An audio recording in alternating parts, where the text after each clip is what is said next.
Yo, what is good, YouTube? Magdubs here, back with another video, guys, and we have some more footage, this time from the Seattle Seahawks Thursday OTA practice. We have some more news, some notes, some observations, takeaways from this Thursday's practice for Seattle. However, before we jump into the video, I need you guys to do me a major favor and smash that like button. It seems like every time we post one of these Seahawks videos, you guys, the fan base, absolutely goes crazy. Let's see if you guys can do it here today. Hit that like button. Let's see if you guys can get up to 700 likes. Also, subscribe to the channel if you're new. Join the family. I will be covering the entirety of the NFL offseason, which includes the rest of free agency, OTAs, mini camps, training camp, preseason, regular season, whatever it may be. I got you guys covered. So make sure you guys join the family and turn on post notifications. But without any further ado, let's get right into today's video. Now, the main thing I want to talk about, the main thing we need to point out from this OTA from Thursday is Tariq Woolen is not back yet, and he will not be back for a little bit, probably preseason.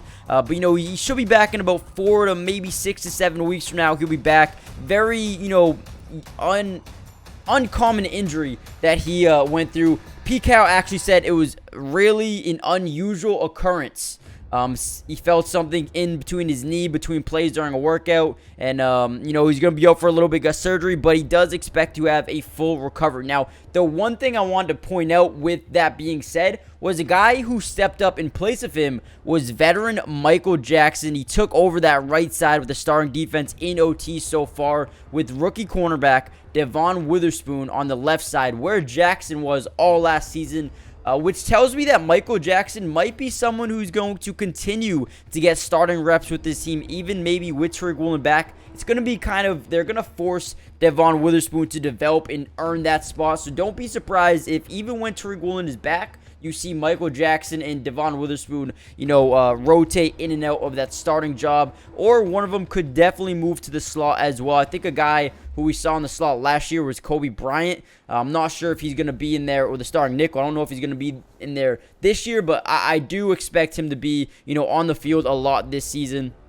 But some other guys who have really been stepping out or stepping up is another guy in Artie Burns, man. Artie Burns is someone who they brought in this summer as a free agent to the team over from the Pittsburgh Steelers, and he's trying to make a big impact on the secondary next year. I like the fit with Artie Burns. I don't know how much playing time he's going to get with guys like Devon Witherspoon, Tariq Woolen, Kobe Bryant, Mike Jackson, Trey Brown.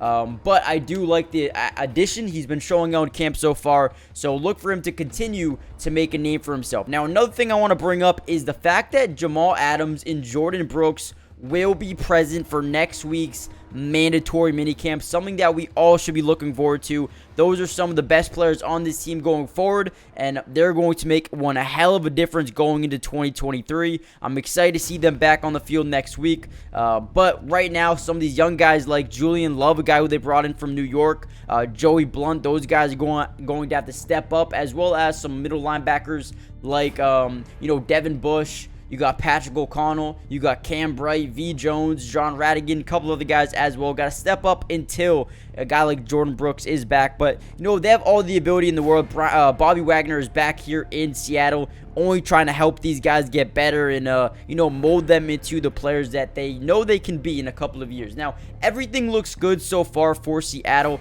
but there's a couple of other things that I wanted to, you know, briefly go over. Now, veteran defensive end Mario Edwards, who they just signed maybe a couple of weeks ago, is not back on with the team yet. I think he's going through a personal matter, but they love Mario Edwards, what he brings not only as a player but as a veteran, and how he can help some young guys develop, especially a guy like Derek Cole out of Auburn, who they brought into the team as a second-round pick. I know he plays more, you know, outside linebacker than edge, but I do think Mario Edwards, you know, can definitely help out in that aspect as well. And then for defensive tackle, man, Brian Moan is not ready to go yet. Obviously, he suffered a big injury last season. But with that being said, there are some guys who are stepping up in front of him, or, you know, taking his place for the time being, including Miles Adams and rookie Cameron Young are typically actually working with the first team defense right now at nose tackle, which is very interesting. Right now on the front seven, you got Draymond Jones. You know, Brian Moan is out with an injury, but Cameron Young, Miles Adams, you got Jonah Tavai, Forrest Morrell, Jerron Reed, Darrell Taylor, Jordan Brooks, Bobby Wagner, Uchenna Nwosu. This front seven is actually really stacked, but they do need to make sure they get healthy. But if guy like Cameron Young or Miles Adams can really step up going forward, I think this team has a very, very solid future going forward, especially in the front seven. Now, another guy who's been absent a little bit but has finally made a return back to practice is Dwayne Eskridge, who, like I said earlier in OTAs, drew a lot of praise from Geno Smith. I think I mentioned that in another video. He's starting to finally show up and show out. I think he did miss the opening OTAs last week, but is now back here, or was back here on Thursday. Continue to show out, continuing to be, a solid wide receiver option for Geno Smith going forward. And as for Jackson Smith-Njigba, I think he's also still limited with the hamstring injury, but look for him to get back onto the field within the next few weeks here. I think next week, and I think Pete Carroll actually stated next week or even tomorrow, we might see some more out of some of these guys, especially Jackson Smith-Njigba and Devon Witherspoon could continue to ramp up their playing here over the next few weeks. So those are some of the biggest news and notes that I wanted to go over. The fact that Miles Adams and Cameron Young are splitting time at the starting nose tackle position. You also, guys like Jordan Brooks and Jamal Adams expected to be onto the field next week. What else did I say? You got a lot of progression out of Dwayne Eskridge, who's finally starting to step up. But overall, man, I like where this team is headed.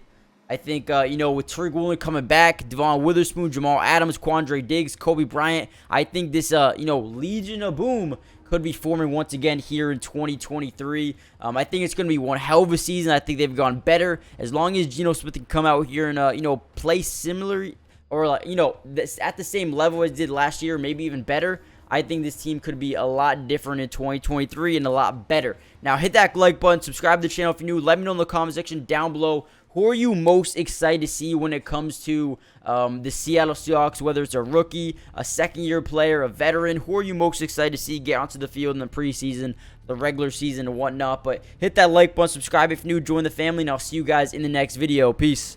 Today's video is brought to you by Pro Class, the absolute best place for you to take your game to the highest level. It's the first of its kind sports training and development platform where you can reach your highest potential by learning from some of the best athletes on the entire planet. Some of these guys include Damian Lillard, De'Aaron Fox, Allen Iverson, DeMar DeRozan, and so many more. And I have some great news for you guys. If you guys go use my code MattyDubs, you'll get 50% off hundreds of training videos, workouts, and drills, and you can get in the lab right now.